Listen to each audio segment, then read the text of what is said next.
നിലമ്പൂരിൽ ഉപതെരഞ്ഞെടുപ്പ് പ്രചാരണത്തിന്റെ കലാശക്കൊട്ടിന് ഇനി മണിക്കൂറുകൾ മാത്രം. അവസാന വട്ട വോട്ടുറപ്പിക്കലിലാണ് സ്ഥാനാർത്ഥികൾ. പ്രമുഖ നേതാക്കളെ അടക്കം കളത്തിലിറക്കി കൊട്ടിക്കലാശം കൊഴുപ്പിക്കാനുള്ള തയ്യാറെടുപ്പിലാണ് മുന്നണികൾ. കൊട്ടിക്കലാശത്തിന് പ്രാദേശിക ഭരണകൂടം പ്രത്യേക സ്ഥലമൊരുക്കി നൽകിയിരിക്കുകയാണ്. 2 മണിക്ക് മുന്നണികളുടെ വാഹന പ്രചാരണ ജാഥ ആരംഭിക്കും.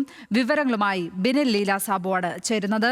ബിനിൽ, ഏതൊക്കെ പോയിന്റുകളിലാണ് കൊട്ടിക്കലാശം നടക്കുന്നത്? ഇപ്പോൾ തന്നെ അണികൾ ആ ഇടങ്ങളിലേക്ക് എത്തിച്ചേർന്നിട്ടുണ്ടോ? എന്തൊക്കെയാണ് വിവരങ്ങൾ?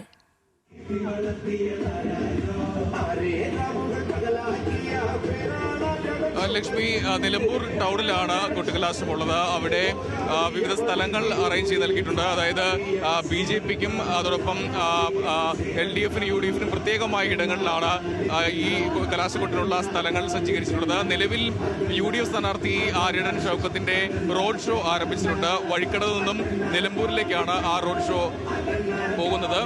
എടക്കരയിൽ അവിടെയും കൊട്ടിക്കലാശത്തിന്റെ ഒരു ആഘോഷം അല്ലെങ്കിൽ സമാപനം അവിടെ ഉണ്ടാകും. അതിനുശേഷമാകും അവിടെ നിന്ന് നിലമ്പൂർ ടൗണിലേക്ക് പോവുക. രാവിലെ മുതൽ തന്നെ എല്ലാ സ്ഥാനാർത്ഥികളും അവസാനവട്ട വോട്ടുറപ്പിക്കാനുള്ള ഓട്ടത്തിലാണ്. വഴിക്കടന്ന് തന്നെയാണ് BJP സ്ഥാനാർത്ഥിയുടെയും ഈ റോഡ് ഷോ ആരംഭിച്ചത്. അതിപ്പോൾ നിലമ്പൂരിലേക്ക് എത്തിയിട്ടുണ്ട്. അതോടൊപ്പം തന്നെ LDF സ്ഥാനാർത്ഥിയും വളരെ നേരത്തെ എംസുരാജ് രാവിലെ തന്നെ അവസാനവട്ട പ്രചാരണം തുടങ്ങിയിരുന്നു.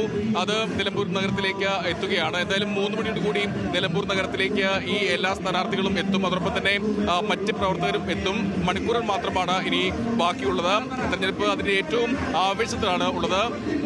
നാളെയാണ് നിശബ്ദ പ്രചാരണം. അതിന് മുന്നോടിയായി ഇന്ന് പരസ്യ പ്രചാരണം അവസാനിക്കുകയാണ്. അതിന്റെ എല്ലാ ആവേശവും നിലമ്പൂരിലുണ്ട്. ഇപ്പോൾ UDF സ്ഥാനാർത്ഥിയുടെ ഈ റോഡ് ഷോ അത് പുരോഗമിക്കുകയാണ്. നമുക്ക് ദൃശ്യം കാണാമെന്നാണ് പ്രതീക്ഷിക്കുന്നത്. വാഹനത്തിൽ സ്ഥാനാർത്ഥിയുണ്ട്. ഒപ്പം ഷാഫി പറമ്പിൽ MLA, അക്ബർ സാദത്ത്, യൂത്ത് കോൺഗ്രസ് നേതാവ് അബിൻ വർക്കി, അതോടൊപ്പം യൂത്ത് ലീഗ് നേതാവ് PK ഫിറോസ് അടക്കമുള്ള ആളുകൾ, DCC പ്രസിഡന്റ് VSJ അടക്കമുള്ള ആളുകൾ ആ വാഹനത്തിൽ കടന്നലും.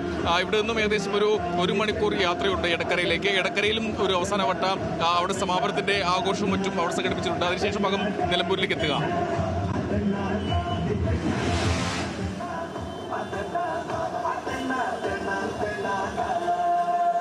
ബിനിൽ സാബുവാണ് അവിടെ നിന്ന് നിലമ്പൂരിൽ നിന്ന് വിവരങ്ങൾ പങ്കുവച്ചത്.